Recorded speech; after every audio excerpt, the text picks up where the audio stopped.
Engine bay all cleaned up. It doesn't have any oil all over it anymore, so that's good.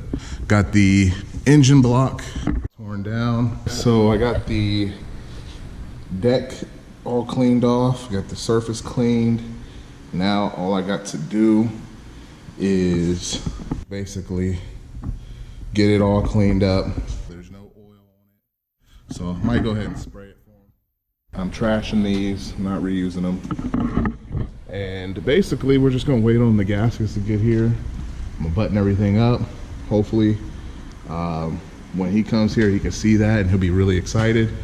I still want to clean the intake out too. I'm gonna have it looking good too. I'm gonna degrease that. And then yeah, just, you know, give him a good impression, man. Make him feel good about the car you're buying and, you know, the build that he's getting. So got some gaskets on the way.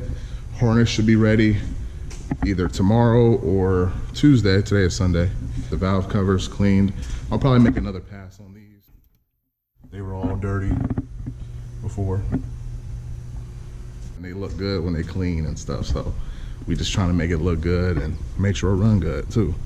So also I'm gonna go ahead and take care of degreasing his trans. It's greasy right now.